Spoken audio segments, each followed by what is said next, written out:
Good evening, everyone. Imagine one day you woke up and realized, my God, I'm a bad person and I suck. And there's a person out there who probably does this every day, and you know who you are.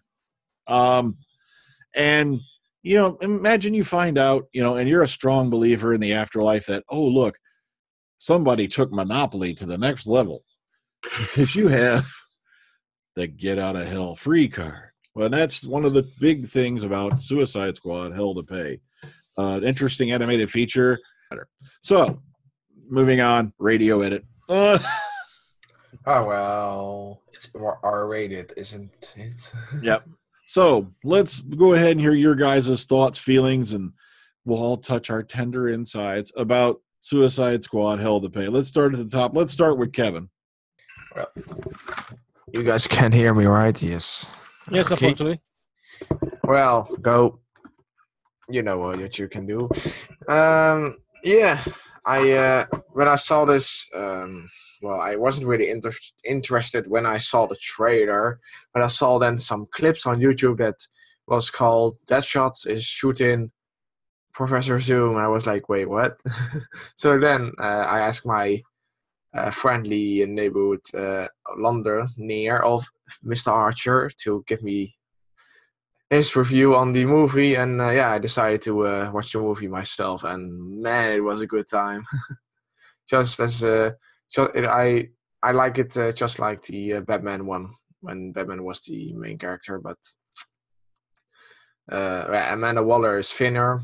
The cast is just funny. Also Captain Boomerang. But then the most surprise of all villain that it was is the Reverse Flash from the after Flashpoint pre-Flashpoint timeline, you can say, with a bullet in his head.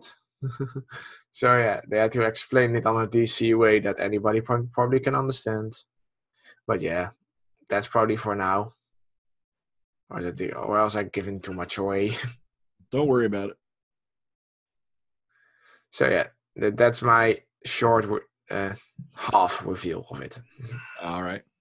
Let's move on over to AJ. Go ahead. Hi. Yeah, I hadn't heard of this before, but I did watch this. I think it was way better than the live action one. The characters were a lot more tangible. They had more of a flavor to them. I like the story that the fact there was technically no bad guy. I mean, the only bad guy itself was death. I mean, if you died, that was it. You go into hell unless you had the card in your hand. I like the fact that the person who got to use the card at the end was probably the least bad guy of the whole story, and Amanda Waller got screwed over without knowing it. I just think it was a brilliant story, especially having the Reverse Flash being the way he was, like Kevin said, a gaping hole in his head, and he's still alive. We'll go more into it, but the characterization of everyone was just brilliant, perfect, absolutely awesome. That's okay. Some people say the same thing about Donald Trump. Tremendous hole in his head, yet he's somehow still alive. Let me see. Also, yeah, Amanda Waller. I was going to bring it up a minute ago. Yeah, she's kind of like turned into the Oprah of the DC universe, hasn't she? You have Fat Waller, then you have Skinny Waller, then you have Fat Waller again, then she's back to skinny. It's like, come on. Okay, William, go ahead. Like everybody was saying, it was much better than the live action movie because you wasn't anticipating who's gonna get killed in this movie at all. And boy, was there a lot of body counts in this movie, and that made it great. In the beginning of the movie, after their first mission, you heard Deadshot saying that Amanda Waller was complaining, acting more bitchy because she was losing weight, and then we find out it's because she's dying of cancer. That's been the weight loss right there, in a quick succession with her cutting down her eating habit. Seeing that everybody notices, of course, the Reverse Flash being one of the villains, but remember, he was not the only villain that you had. Vandal Savage, who wanted the card for himself. And then all these minions that either working for Savage or Reverse Flash trying to get the card. And then you also have the Suicide Squad trying to get the card for Amanda Waller. So there's all hands, everybody wants to get the card because some of them don't believe in magic like that, but since Amanda Waller was willing to cut 10 years off his sentence, and that would free Deadshot from his sentence, everybody was wanted to take it. They want to say, but I was one thing that really stood out was a lot of betrayals in this movie from the beginning of this movie with that first mission to receive that flash that had a lot of secrets in it, to the betrayals of what was going on within their own team and the other teams to get this card. And I mean, there were some characters that that exist in the comic, and I only read about them maybe once or twice, and they stood out pretty good, especially Randall Savage's daughter, her girlfriend, I forgot her name,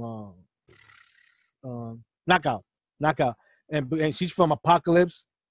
And then I had to double check if these characters exist or not, but they do exist in the comics. One thing that people might not realize, Knockout, even though you saw her get shot many times, she slowly heals, not as fast as Wolverine, but she does heal, and her body is more durability, a little tougher. That's because when she got shot, it didn't go through her body; it just went in a certain length. That's because she's in the hospital recuperating. She's going to recuperate, but it's going to take a long time. And what's funny is that in the comics, those two end up joining the Suicide Squad. So if they do another one of these, there's two members that could join, since they lost a bunch of them in this movie right here. I was very upset. Spoiler alert, that Killer Frost got killed in this thing, because she's become a very popular character, especially because of the TV series of The Flash. But checking on it again, it turns out this is the Crystal Frost character, not the one not the other one. But it turns out there has been more than one Killer Frost in the comics. So so that's a character that could return in another identity. So in a way, I'm not worried about it. It was good to see Harley Quinn there. She wasn't she was mostly used as for comedic purposes. But she's a favorite, so she was gonna come in, just like Captain Boomerang was gonna show up, because he is from the original Suicide Squad. So it's good to see him, and he has some great lines. He has some great moments in this thing. So I gotta give props. You can't get these like two characters, and if you're gonna continue making the animated, you can't get rid of these two. It's like you can't get rid of Deadshot. Now, Deadshot is not dead in this movie, but in the way he's done, he completed his mission and his time, and he's no longer in jail. So if they do another animated where he come back, I don't know. What's the plot for him to be brought back? I don't know. Again, I'm not a writer, so that's something that stood out like that. It was sad to see that because the Bronze Tiger died, like Kevin was saying, that he was the least person who was going to end up with the card. But the thing is, he knew, and if you know this character, he was going to go to hell, because when he was an agent, he killed a lot of people off the bat, men and women. He killed a lot of people. So you know where he was going to go.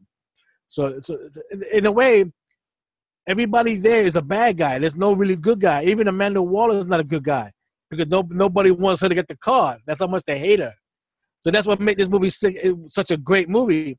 Now, I would love to see DC, the live action, have the chutzpah to use part of this plot on the next one, to see who they got the nerve to bump off in the movie wage. But the problem with that is the movie is going to be PG-13. You're not going to go for rated R, because you're not going to draw that many. You're not going to have many audiences. Precis. You're not going to have a lot of audience to watch it then. So that's the company. It won't go rated R, the live action one.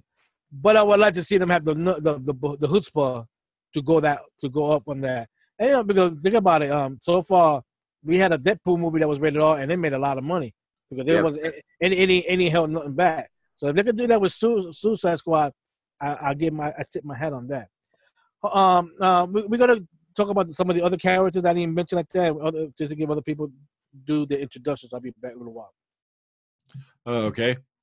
All right. Let's move on to Graham. Go ahead. Yeah, I enjoyed the hell out of this. The first 5 minutes of this movie, holy shit! There's more blood in a chemist factory. There's more blood I've ever seen in even some of the most hardcore Japanese anime type shows. Hell, even Tobias gets bumped off for Black Lightning in this thing in the first 5 minutes in the original first mission. Madness. Captain Boomerang. He's essentially along with Harley Quinn. He's essentially the comic foil in this thing. As well alluded to, he's got so many great one-liners in this. It's just it's no funny. But Will made a very good point. The reoccurring theme throughout this whole movie is that B word, betrayal. Betrayal galore. You know, it's Punch getting betrayed out Jubilee and what's his face at the start. Julie, and then Julie, yeah. Then you've got Killer Frost switching sides when, you know, old June makes her an offer she can't refuse and gets the bomb at her head. And of course, you've got the revelation that June's number one with a bullet, with a bullet in his head, which is quite good because that's an interesting plot twist when you're combining more than one universe, the DC franchise. So, yeah, why not? I've had one wee minor complaint. Will said it, but there isn't. It is all villains in this movie, which is kind of weird. But there may have been maybe just one or two too many villains. I mean, too many cronies. You know, Silver Banshee, Blockhead, whatever his name is. They're a part of Solomon Grundy. Blockbuster. Yeah. That's fine. But then Vandal Savage shows up. I'm going, well, we're going to go fucking first season's of Legends of Tomorrow here now. What the hell? So yeah, a wee bit custard, but I enjoyed the hell out of this. And you know, even Two-Face gets a cameo. Why not? You know, kind of a wee bit of Harvey Dent. But and of course you have the expelled Dr. Fate, who's now an Egyptian stripper. Class, absolutely hilarious, great gore, nice story, and I liked it. I know. Wait, who's that guy who gives Dr. Fate his powers and all that again? That's Naboo. He's the Lord of Order. Okay. Naboo. Yeah. Naboo. No. That sounds like the name of a certain planet we all hate. Okay. Okay, Philip, go on ahead. Well, everybody said everything that's been to see about the story. I liked it to the fact that, as Graham said, there's lots of blood and gore in it, and no one's holding back on anything to get this card. It's not too black for you, Phil, no? No, it's not too black for me. There's only that one black man, but he got done quite easily, which is quite good.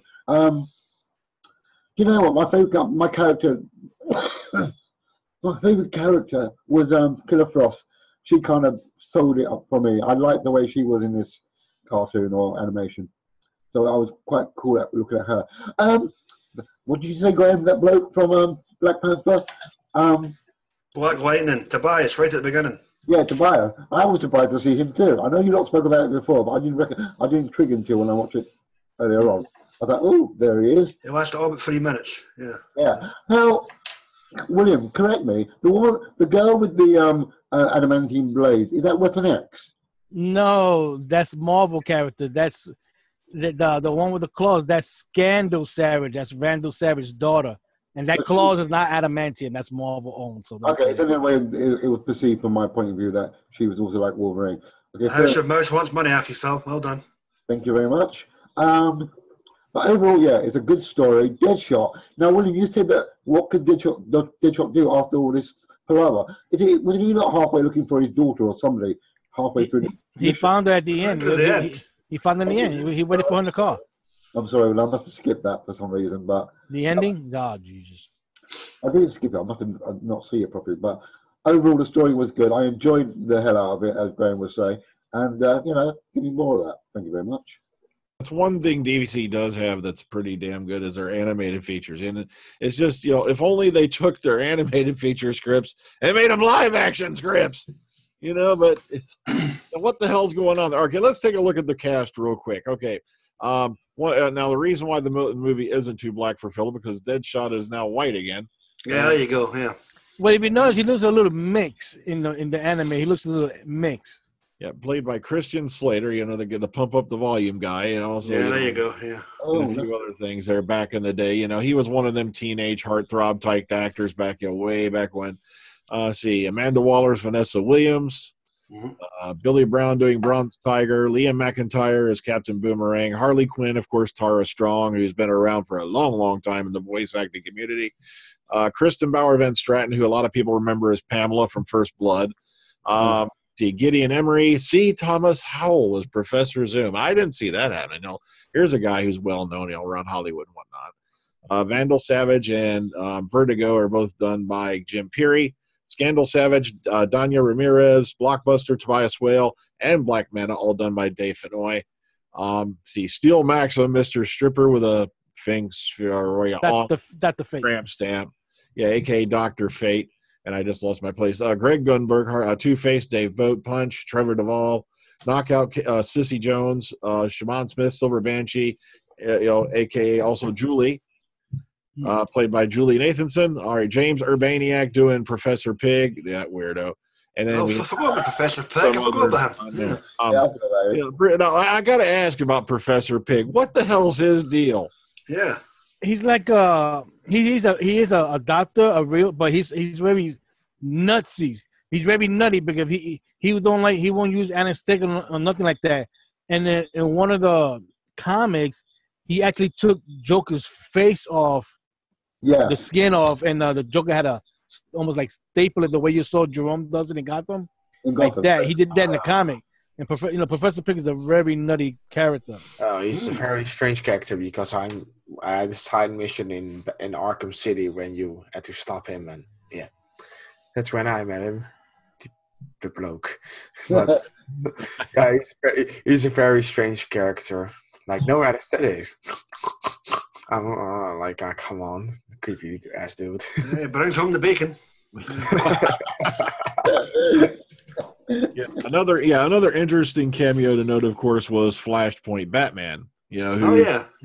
Obviously something has happened later on where he's involved in this because But here's the thing: my only kind of worry is though. Now, DC hardcore fans are going to know what's going on, but if anybody picks up this movie and you don't have even the slightest idea what the hell Flashpoint is, you might lose the plot a little bit there because a lot of people think, okay, wait a minute, Batman wouldn't use a gun and blow somebody's head off. But, for us folks who know what Flashpoint is and all that, we do know there was an alternate version of Gotham City, in an alternate timeline where it was Bruce Wayne's dad became Batman. And he wasn't a kind, happy-go-lucky, I'm not going to kill anybody Batman. There you go. So just to give a little clarity for anyone who wants to ask that question, what the hell's going on with Batman? All right. Any other points, favorite parts, anything wants to bring up? Floor is open. I'd have to see this the scene in the strip mall, the strip joint when they all walk in.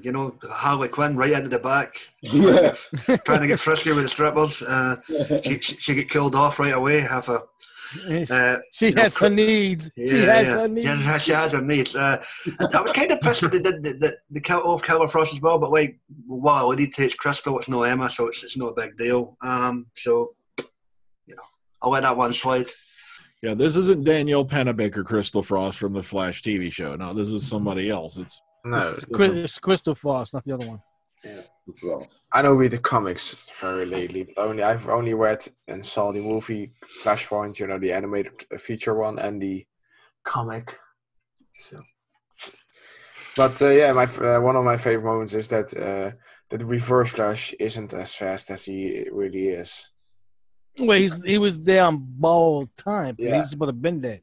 They did explain that well, though. It's a matter that the more he used his powers, the shorter his time got. Yeah. Bought doing that nifty little trick to save his own life. That's why he had to refrain from using his powers as much as possible. Yeah. Every time he used them, it sped things back up to the point that, like the one scene you see him start bleeding from under the mask and all that after he did his little speed trick. So I like the way they did that because, Zoom and all that is such a very, very high-powered character, that, like Deadshot said, he should have already been through the back of this thing and killed all of us by now. Yeah. Is he going so slow? So I kind of like the way they limited his abilities there, so that way it kind of evened the battlefield a little bit. Also, like I said, even though Harley Quinn, someone mentioned earlier, she wasn't as major a character in this movie as she was like in the live action one. But the thing was, she had all these really cool moments. Like, remember when Killer Frost froze the one guy and she walks up with a baseball bat and knocks his freaking head off? Yeah. Like it's a T-ball. Yeah. And then, of course, my other favorite thing with Harley Quinn in this movie, when Killer Frost got abducted, and, you've got, I think, Bronze Tiger laying out the plan and all that. And all of a sudden, there she goes, taking off crossfield. I'm coming to save you, Frost. Batshit crazy, man. Yeah. And then, you know, you have Deadshot walking up going, so how's this leadership thing going? Yeah. That stood out pretty. I liked that really good. That stood out pretty funny. I loved it from the point of view of the actual team. It was essentially a road trip movie.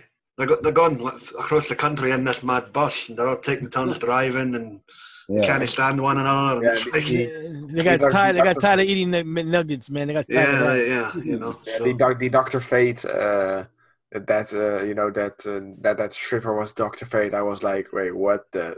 He was one of the Dr. Fates. There's been many of Dr. Fates, but since this dummy didn't think wisely how to be Dr. Fate, the first thing he did was attract this chick, and they became lovers, which was funny stuff. Yeah. The one with the mouth that screams, which was funny. No, the Banshee, Silver Banshee. Silver Banshee. That was funny. And then he went on and attracted the other two ladies. Tried to nick the mask, yeah. Yeah, Scandal and this Knockout. chick, and Knockout, and then he lost the card. You know, but that's the one thing that I wish somebody would have answered up.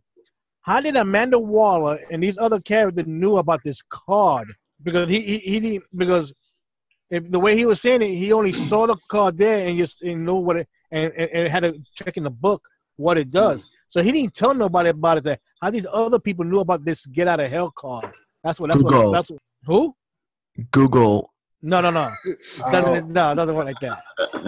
Doesn't work like that. I liked him as well. This movie demonstrated even further how much of a bitch Amanda Waller was. It was like, you know, she's sitting there with her finger on the button. Is it doing what I want yet? Yeah. Can I find my little bomb? Yeah. Okay, just for my clarification, because maybe I missed it. At the very beginning of the movie, you had those two characters, the guy in the jester outfit and the other gal in the jester-like outfit. Punch and Julie. All right, Punch and Judy. Oh, okay. Julie, but yeah, it's a pun on that, yeah. Okay, I thought that's what I heard, but I just wasn't sure. Like, who the hell were they? They were kind of like Joker knockoffs, weren't they? Well, they existed in I think the Golden Age characters. Yeah. They were killed.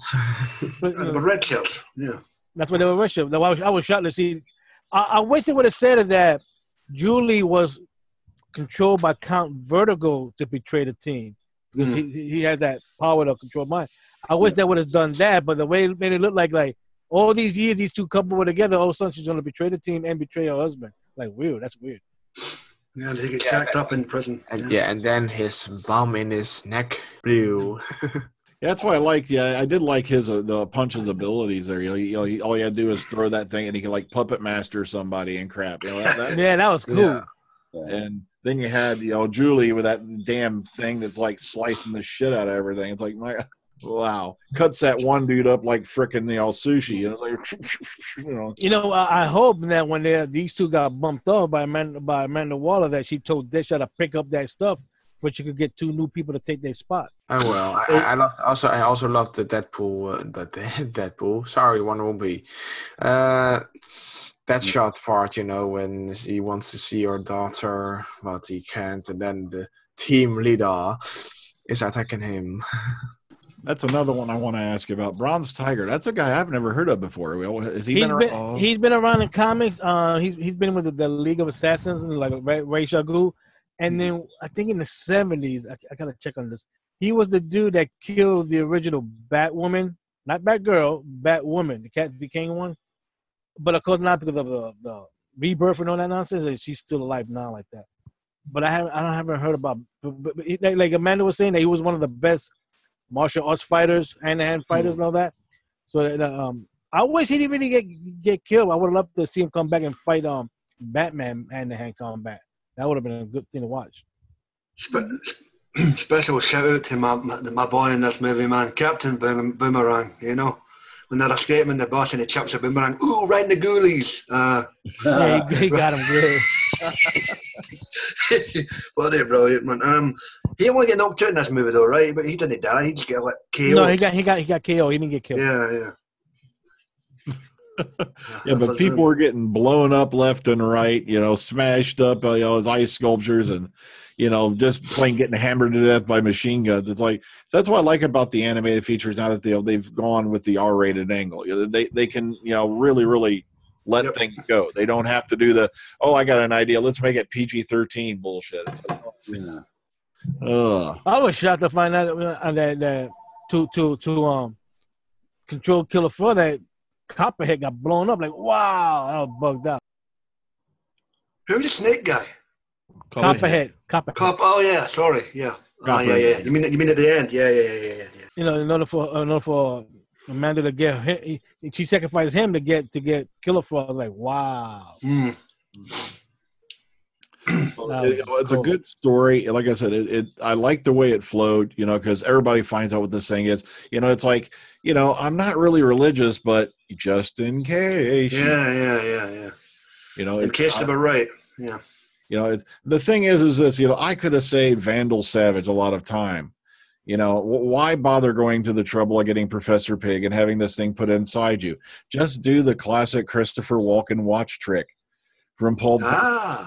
I've been carrying this card around in my ass. Brilliant. Well, he paid the piper when Zoom took that out of his chest. Yeah, He was like, yeah, that was weird. They killed off Tobias Whale. They killed off Copperhead. They killed off Killer Frost. One of the Killer Frosts. Then they even killed Vandal Savage. I was Body count galore. I was like, nobody was safe. What the hell? Only 4 survivors. Yeah. Plus, we actually didn't find out what happened to Steel Maxim. All we know is he got picked up by the cops. Zoom and his team just come by, and then it's pretty much assumed the cop ain't getting out alive. That your ticket's about to or plates are about to expire or something like they said, and it's like, so you don't know if those two even got killed or not. They might have killed Maxim along with the cop. Yeah, because all he had to do was tell him the names of the 2 chicks that took the card. Mm-hmm. of course, and of course the famous that the nerds, not me, were all waiting for, probably that nude scene that came out of nowhere. Oh yeah, the knockout nude scene. Yeah. Knockout. It was a rated R, so you knew something was going to be put in it. But because we already started hearing the profanity being used by some of these characters, so how just coming out of the pool is nothing. Yeah, that's nothing. And that's nothing. That's some anime that go way beyond that. So that's nothing. That's nothing. Yeah, compared to some animes I've seen, that's lightweight action there. Yeah. There was no, giant octopuses in this thing, so we were fine. You stuck in the 80s on that thing, man. Yeah, there you go. Yeah, plus, like I said, another interesting thing for folks who are new to comics, you'll notice that DC and the Marvel Universe have characters that are, similar. For obviously, you have Doctor Strange, Doctor Fate. You have this person has similar abilities to another person over. You have. That's another thing that's weird because I thought Banshee was a Marvel character, wasn't he? Marvel Banshee, that's the male from the Marvel. This chick is Silver Banshee. That's her name. Yeah, stick a card in front of you, make her a female, and we're good to go. Yeah. Because I remember he even flew around on his own sound waves and shit. The Marvel guy, Banshee, and all that. Yeah. Okay, so an interesting movie. Like I said, a very interesting ending. I loved the way this movie ended. Yeah, it was sad to see Bronze Tiger go, but look at it this way: he got redemption in the end, though, didn't he? Yep, and the card. And the card, yeah. The Monopoly man's no getting him. Waller got the card, but it was used up. Well, she don't know that. Exactly. So this feels kind of cold to me. It's like it's a cold world. Yeah. No, as I say, that's funny. Yeah, it's a cold world. It has all. That's like I'm looking if they're gonna make a sequel. I look forward to see her reaction when she grabs that card again. Like, ain't gonna be used. This card is invalid. What? No. Son of a bitch, dead shot. No, yeah, she gets all the way up to the gates of heaven. Say Peter swipes it, transaction denied, or something. And your passcode, yeah. Or invalid transaction. Wait, what? Run it again. Yeah. Does it have a chip? Here's one way they can get Deadshot back though. He's a free man. Why not give him a job with Argus or something? He could be like the leader, proper free leader of the Suicide Squad then. Yeah. Yeah, that's something they could use, I suppose. Yeah. Argus, then it's legal. yeah, Argus, the somewhat Shield similar organization for DC. Yeah. Well, there's nothing wrong with the movies in some cases, but the DC, which one? Oh yeah, the how should I say, Suicide Squad. It wasn't, yeah, it was alright, but some people are just. I know, we didn't. Excuse me, if I can even curse in this podcast. I'm just gonna stick a warning on. Go ahead. Yeah, even now, simply fucked up Justice League with reshoots. Probably if he didn't do that, this movie would then Justice League would probably been better, or even they would have postponed the movie until February, like this year, for all the CG. But yeah, we probably get a Snyder cut eventually. And the Suicide Squad live action, didn't they edit that back to PG-13? Yeah, they had to. So that right there is a mistake. And the thing is, they should have learned that back when we had a movie come out called Spawn. Oh, fuck, don't talk about that. Oh, God. But the thing was, the movie was so badly written, even the R-rated director's cut sucked ass. It's just, the thing is this. And look at what happened with Expendables 3. There was a movie that sucked real bad because they wanted... Because of PG-13, yeah. Exactly. They wanted it to be PG-13 because they have this feeling that they can fill more seats if they lighten up the movie. And the thing is, you shouldn't be selling your ass out for that kind of shit.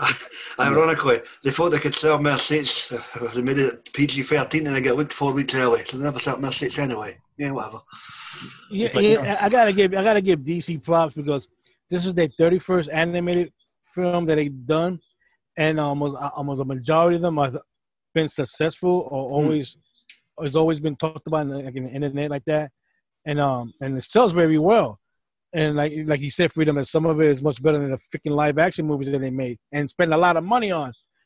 But that's a come like what is it? Today's Saturday. In a couple of days on Tuesday, we're gonna have the Batman Ninja release. Number 32. Yeah. That'd be number 32. And then later on this year, we're going to have the first part of the Death of Superman. So, they're just doing that because because it's the 80th anniversary of the creation of Superman. So Kid for Stand By Me. Yeah. Is it already new that it's going to be a part 1 and part 2 of the Death of Superman? Yeah, the part 1 comes out, and then a year later, part 2 comes out. Just like the Dark Knight Returns. Yeah, they're doing like that way. Cool. Well, question. Mm-hmm. Go ahead. What is the deal with Blockhead being so similar to Solomon Grundy in appearance? Well, he's not like Solomon Grundy. You could say I mean appearance. I know he's got different abilities. I know he looks like he has different abilities because Solomon Grundy is by magic that he became like that. Yeah. I forgot this. I think he was I think he was genetically enhanced to be like that, like a weapon. But like again, that's a character that I hardly remember in the comics. But I forgot the last weird time how similar it looks. I'm like, what the hell, man? Well, talk to the animators about that. Yeah. Okay, according to what I got on Wikipedia, Blockbuster was the team of 4 fictional characters that appeared in DC Comics. First one was usually against Batman and Robin. The second one was an arch enemy to Nightwing. The latest one appeared in Series 52, where he was directed into battle against Lex Luthor's team of superheroes, Infinity Incorporated. And, of course, then we got this other incarnation I think they just used in the animated feature. Yeah, okay. It's kind of like the Dread Pirate Roberts. You get a new Blockbuster every now and then. It's like, I think I remember him being one of the original members also of Suicide Squad, Blockbuster, but that one got bumped off like by issue 2 or 3. So that's it's hard for me to remember these. But yeah, remember like in the comics, a lot of these members of Suicide Squad don't be turned back home. So that's what I like about this. 1 or 2 ain't gonna. But man, I didn't know that means how many people are gonna get bumped off in this movie. But a lot ain't gonna be making it home. The only one that looking at that's still alive is the chick that's from Apocalypse because she has a healing factor that slows. Okay. Yeah, she's lucky on that. Okay, now just to clarify, you free folks, and right now in the DC universe, Apocalypse is a place, right? It's not a. That's where Darkseid lives. That's right. That's where he's from. that's another thing that kind of confuses folks, for they're new to the comic world, because you have Apocalypse, the big bad villain, like against the X-Men and all that in Marvel, but over here it's an actual planet. It's that planet. That's what Darkseid rules. Yeah, and she was a member of the Fatal Furies of the ladies that assassinated people like that. But she left. So I did like her little quip line that she had when she was wearing that armor. And is it? What do you think? Is it too much Wonder Woman? yeah. Yeah.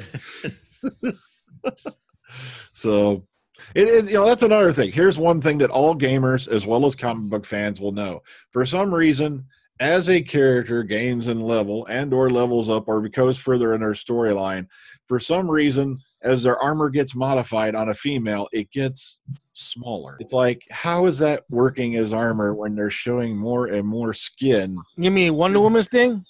Yeah. No, that what she is wearing is a habit. That is a habit. That is her religion thing. Like a Pope wears thing. That is her habit, the way what she wears. That's a habit. What nuns wear? Yeah. That is a habit. That's the way. That's what it's called. Not many people remember it because they're busy looking at the cleavage and not realizing what she's wearing is a habit. Hey, I didn't get by the chin. Sorry. Yeah. And some might say it's a bad habit. Okay. Two thumbs way up. So once again, DC Universe doing really, really well with an animated feature. I really enjoyed watching this. Matter of fact, I watched it again this afternoon before I came into here, and I really love the ending, the way they did it, where they kind of like, pulled the shirt was sad that we lost a character, but at the same time, he got redemption. And meanwhile, Amanda Waller gets fucked. Okay. Screwed over. Yeah. So I like the way they did that. It was a nice little ending. Just like in the last movie. Yep. And like the thing is this: if they do another Suicide Squad, I really hope they learn lessons from this and like you'll say, screw this. Let's get an R-rated Suicide Squad movie on this. Matter of fact, they're doing the Harley Quinn picture, if I remember right, ain't they? They're gonna do it like she faces the birds of prey like that. Yeah. Well, Yeah, I know that one. With Margot Robbie, yeah. Yeah. Birds of Prey. That's what Vision and all that, isn't it? Birds of Prey. That's that one. That's That was that shit series that get cancelled back in the early 2000s, wasn't it? You talk about that one. I talk about the comic that had Poison Ivy, Catwoman, like that. Those. Oh, I thought the Birds of Prey were all the heroin chicks were named after birds. Well, I don't know if they're gonna use Batgirl or not, or they're gonna Huntress or Black Canary, but those are the Birds of Prey. But I don't know if they're gonna do crossover with the. Oh fuck, Black Canary. I've seen enough of her. No, you're all right. No, the Gotham City Sirens like this. I don't know how they're gonna do the crossover on that movie. I mean, if you're gonna do it like that, there's a lot of characters they're gonna be using. Well, then use those. In Birds of Prey, wasn't it like you had what was it? It was Overwatch, who was Barbara Gordon, that was Oracle. Oracle. That's right. I got her confused with that crying chick from a certain other series. Because at that time Barbara Gordon was in a wheelchair, so I don't know how they're gonna do this. This is after the Killing Joke, folks. Yeah. Yeah, that's not good because they are making a Batgirl movie. So interesting movie, interesting story. Oh, go ahead, AJ. I'm sorry. I was gonna say, will there be wheelchair access if they're making a Batgirl movie? No, it will be her origin like that, but I was joking. I mean, she's not gonna get shot in that first movie. Probably in the second one, so for to see her. You can see part of the Killing Joke on that, but not the whole movie. You see, like I really, really wish, like I said, there was some of these scripts that they would do as live action movies. Like we did Gotham by Gaslight a couple weeks ago. You could sell that to the steampunk crowd, and like it's just easy as hell. They would eat that up because that's why I called that one Steampunk Batman, because that's what it kind of reminded me of. Is that whole thing, with Victorian times. Plus, you have all these nifty little inventions, like you had that bat cycle and all. See, and if they would do this kind of stuff on the screen, a movie like this, hell yeah, I'd go watch this in a heartbeat on the screen. Hell to pay, I would. But sure, you're not exactly going to have Christian Slater as day. He's gotten on a bit. He's no longer that teen heartthrob that made young girls go out and wet themselves. He's gotten on in age, but. He's did a really good job voice acting this. I really enjoyed it. So, anything else before we move on? We'll rate this sucker and put it to bed. All right, everyone's getting a little shake of their head, so we'll call it a night. All right, so let's start all the way at the bottom this time with Philip. Out of 10, how do you rate Suicide Squad: Hell to Pay? I'm going to rate Suicide Squad, the animated story. I'm going to give it a generous 9. I think it was quite good. I enjoyed it quite a lot. Okay, Graham? For me, this gets a 9 as well. Blood, gore, betrayals galore, and for 75, 80 minutes, well worth your time. Go watch it, folks. All right, William. I'm gonna give it a 9 out of 10. I'm a little upset that Killer Frost got bumped off, but hopefully another one will. If they do the sequel, another Killer Frost will show up, and new members will be joining, and a bunch of them will be getting bumped off too. So I can't wait to see that. Yeah. What is it about Frost characters dying and just show up in another one? They done that with Sub-Zero as well, didn't they? What the hell, man? Finish him. That was Mr. Freeze. Yeah. Time to get icy. Okay, AJ. Yeah, I'm going to give it a 9.5 out of 10. It was a good story, lots of blood and gore, and 2 funny parts. There was a guard watching porn in this movie. Oh, yeah. I forgot about that. I forgot. And also, when Killer Frost says she has to go pee, and then you hear Harley Quinn say, I bet she pees icicles. I thought that too. Oh, yeah. Well done, Tara Strong. Yeah. Okay, Kevin. Out of 10, how do you rate it? Oh, yeah. Well, I'm going to give this a 9 out of 10. Pretty much loved it. Probably going to get it on Blu-ray when it's down here or when it's cheaper.